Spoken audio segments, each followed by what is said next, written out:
Yesu ni nani? Ama Yesu ni nani kwangu? Je, wewe ni nani kwa Yesu? Na Yesu ni nani kwako? Kwa fupi tungeweza kusema ni utambulisho. Je, ulimwengu wa leo unaniona mimi kama padri, ni padri kweli ambapo ulimwengu unapaswa kuniona?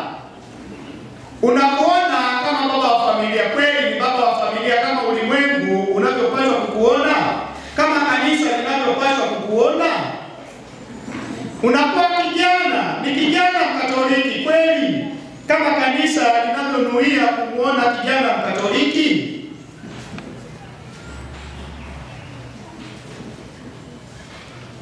Tutaongozwa na Injili ya Mathayo sura ile ya 16 aya ya 13 hadi ya 20.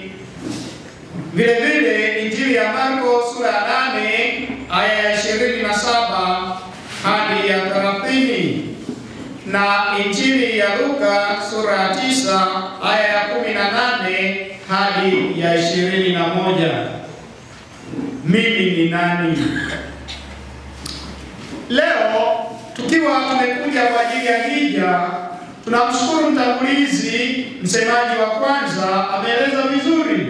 Hija ni safari ya kiroho, ni mwendelezo wa kumtafuta Mungu, ni muda mzuri wa mapumziko, kuchota neema na baraka na kujipanga vizuri kwa ajili ya kuendelea na safari ya kuelekea kwa Baba, safari ile ambayo ni ya kiroho.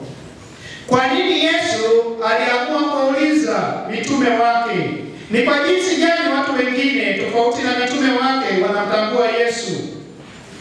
Kwa kawaida ukiulizwa habari za mtu mwingine ni swali rahisi kulijibu, kwa sababu linakupa upenyo, halikupi nafasi ya kufikiri, ila linakupa nafasi ya kueleza hata kila ambacho unahisi wengine wanasema nini. Yesu anawauliza, watu wanasema kuwa mimi ni nani? Ama watu huninena kuwa mimi ni nani? Wanajibu, wengine Elia, mmoja wao wa manabii na kadhalika. Yesu anapindua meza kibabe, anawauliza, na ninyi mnasema kuwa mimi ni nani? Wanashindwa kujibu. Wanapata mshtuko kidogo, kwa sababu hawakutarajia kuulizwa swali kama lile, kwamba wewe Yesu, tumekuwa na wewe muda wote, leo unatuuliza kuwa wewe ni nani? Umetuingilisha muda wa miaka 3 pamoja, tumefanya utume kwa pamoja, leo unatuuliza kuwa wewe ni nani? Kwa hakika Yesu alimaanisha kile alichotaka kuelewa. Baadaye tutaona kwa nini Yesu aliamua kuwauliza hivyo. Sasa ndugu zangu, sisi ambao ni wahujaji katika matumaini, ambaye tumaini letu ni Kristo mwenyewe, tunamtambua kuwa yeye ni nani? Kristo ni nani kwangu? Kristo ni nani kwako? Je, sisi watu wa karibu tunamtambua kuwa Yesu ni nani? Sisi kama wahujaji tunamtambua kuwa Yesu ni nani? Ulimwengu wa leo unamtambua bado kuwa Yesu ni nani? Mimi kama padre namtambua kuwa Yesu ni nani? Mimi kama kiwawa namtambua kuwa Yesu ni nani? Sisi sote kwa pamoja tunamtambua kuwa Yesu ni nani? Je, Ukatoliki wetu bado unaeleweka na unaheshimika kwa watu wengine ambao pengine hata sio Wakatoliki? Je, ujana wetu tunautendea haki? Hata wengine wakituona mtaani wanasema huyu ni Mkatoliki, huyu ni kijana anayejitambua na kadhalika. Zaburi ya 111 inasema kumcha Mungu ni mwanzo wa hekima. Tunahitaji watu wa kutufundisha. Naendelea kusema ole wangu nisipoihubiri Injili. Sisi kama wadau wa uinjilishaji, je, tunatimiza wajibu wetu kikamilifu? Kama wahujaji, wengine wanaweza wakaona tumaini kutoka kwetu.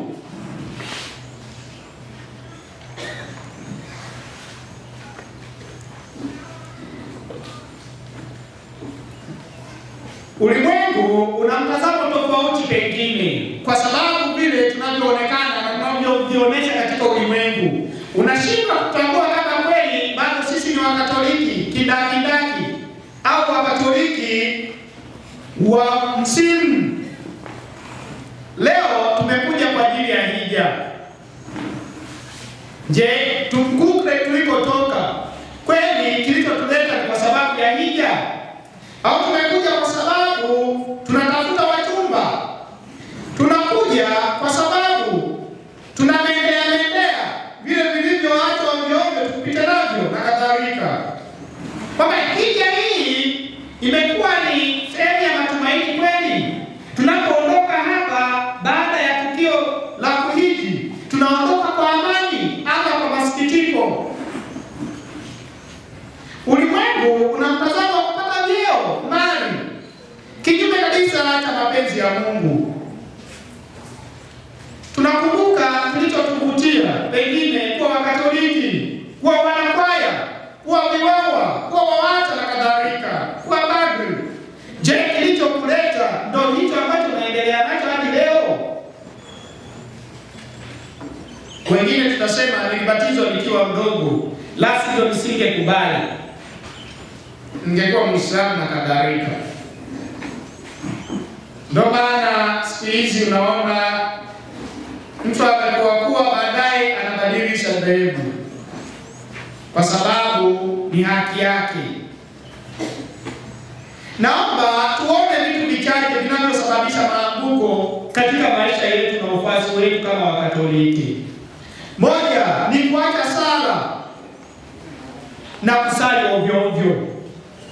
Tunasoma Injili ya Luka sura 22 aya ya 40. Kusali ovyo ovyo.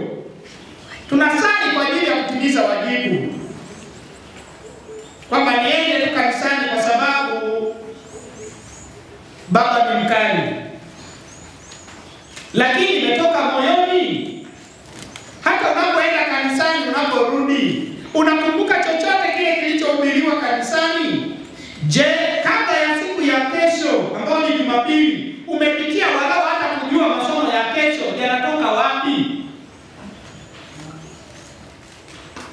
Na watu sehemu fulani unaweza kusoma hata somo la leo wakati kesho ni Pentekoste, wala wasigundue mpaka ukaondoka na ukajizolea ushindi kwamba leo padri amehubiri. Lakini ni jukumu la kila mmoja kupitia kuona kwamba kesho ni kitu gani. Uweze kujua vyote, lakini walau uwe na ABC inatosha, na hiyo ndio inaonyesha ukomavu. Je, ni Wakatoliki wangapi ambao tunapata muda wa kusali jioni kama familia ya Mungu inayojali na kuwajibika? Tunasali kwa pamoja kama wanafamilia jioni kabla ya kulala, walau hata sala mbili. Yesu hakuweza kukesha nani walau hata saa moja. Yesu anapokamatwa na Petro wanaingia mtaani, tunapata muda wa kusali bado? Huko nyumbani kama familia tunapata muda wa kusali? Msisali kama vile watawa, hiyo hamtaweza, lakini walau saa chache. Baba yetu Salamu Maria atukuzwe, tunakimbilia ulinzi wako, unalala.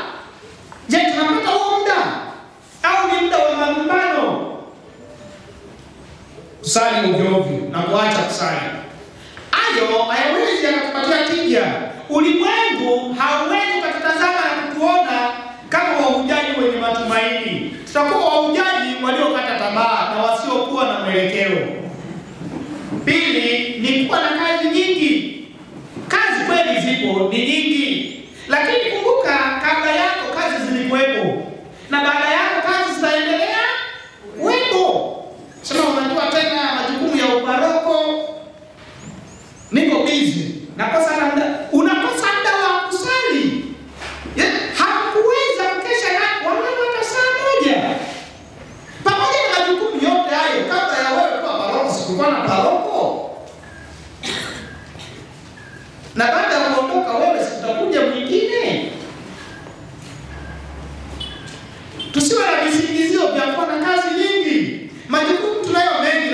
daima haya majukumu yasichukue nafasi ya sana, kwani majukumu tulionayo yatimiza zaidi baada ya kuwa na nguvu ya kiroho.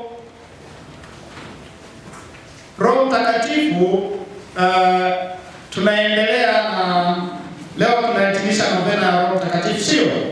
Na kesho tunampokea Roho Mtakatifu. Katika sekwensia ya Roho Mtakatifu, ule ubeti namba 6 unasema bila nguvu yako wewe mwanadamu hana kitu, kwake yote yanakosa. Kwamba ni Roho Mtakatifu ndiye anayewezesha haya yote. Hatuwezi kusema kwamba tumepambana sana, tumewajibika sana ndio maana tumefikia. Hapana, ni nguvu ya Roho Mtakatifu, ni huruma na upendo wa Mungu ndio vinavyotufanya tufanikiwe na kufikia huko. Hivyo lazima tupate muda wa sala, tusali na kushirikisha Roho Mtakatifu. 3, kwanza kutengeneza jumuiya nyingine. Injili ya Marko sura ya 14 aya ya 66. Kwanza kutengeneza jumuiya nyingine nje ya jumuiya husika. Kama ni padri, wako wawili, wako watatu na kadhalika.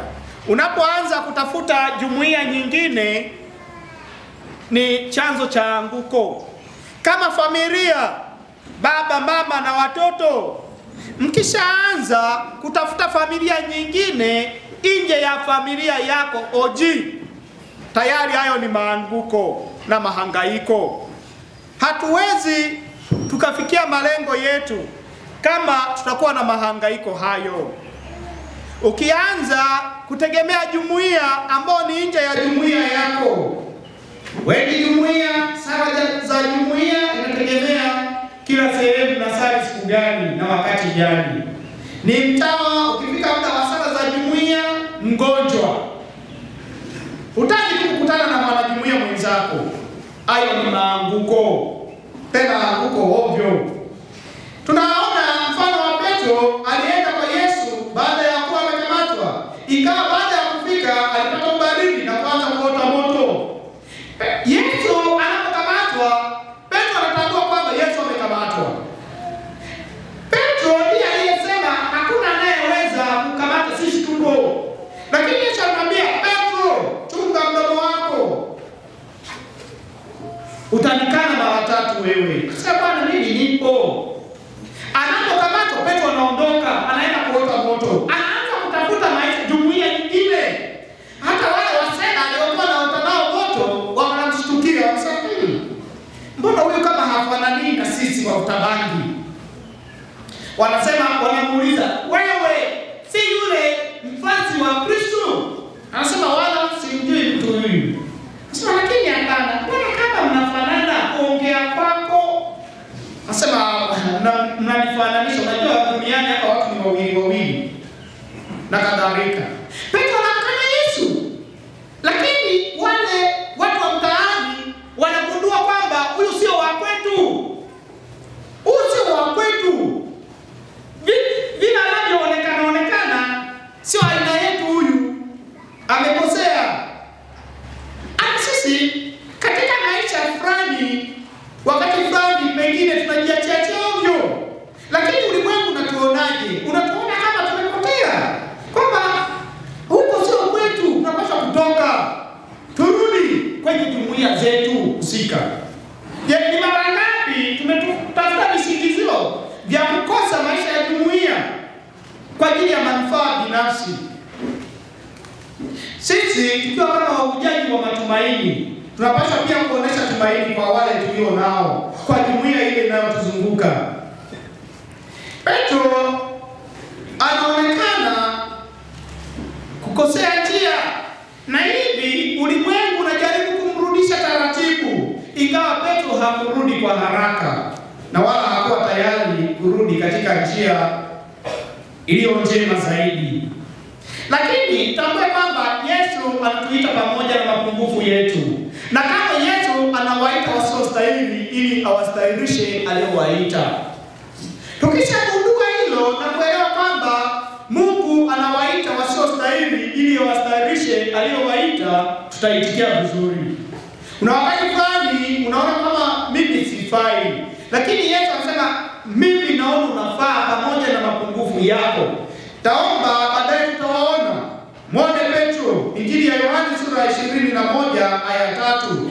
Na Injili ya Marko sura ya 28 aya ya 30.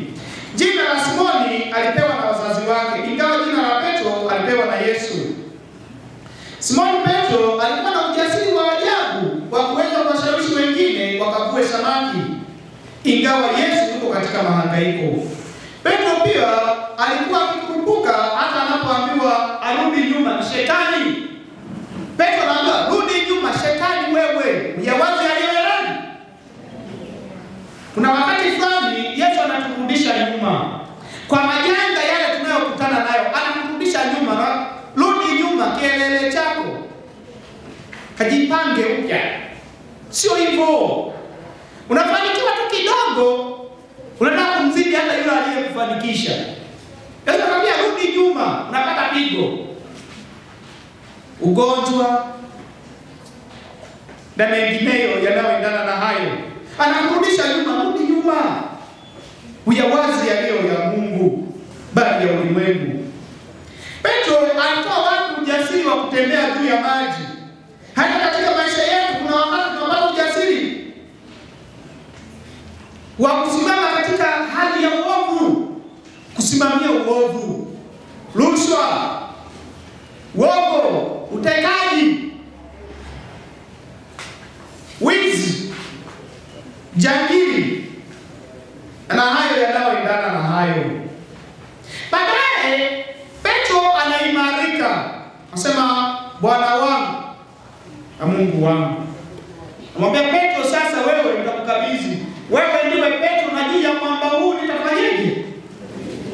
Nitalijenga kanisa langu. Lakini ni Petro huyo huyo aliyemkana na wangapi? Watatu. Lakini katika kumkana kwake ilikuwa ni hatua za kufanyaje? Za kuimarishwa. Kama mhujaji wenye matumaini. Wapendwa ndugu zangu mahujaji, sisi kama wahujaji tutambua wazi kwamba hapa duniani tunapita, lakini kituo chetu cha mwisho ni mbinguni. Na ikitokea tusibahatike kuingia mbinguni au tusionane mbinguni, wala hatupaswi kumlaumu mwingine, tujilaumu wenyewe na hukumu wa mioyo yetu. Amri tunazo, mafundisho tunayo yanayotuelekeza nini tufanye na nini tusifanye. Lakini ikitokea kwamba hatujatimiza vigezo na masharti yanayohitajika kuingia mbinguni, tujilaumu sisi wenyewe.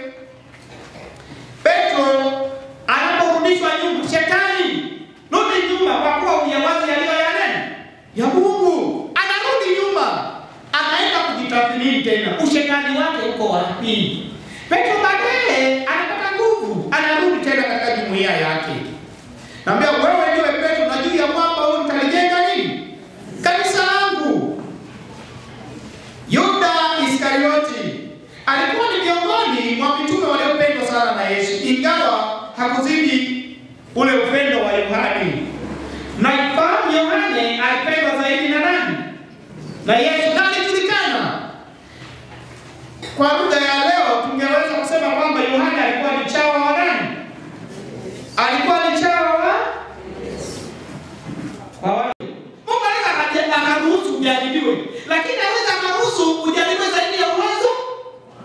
Tazama pale mlimani, Yesu anajaribiwa. Kama kweli wewe ni mwana wa Mungu, jitupe.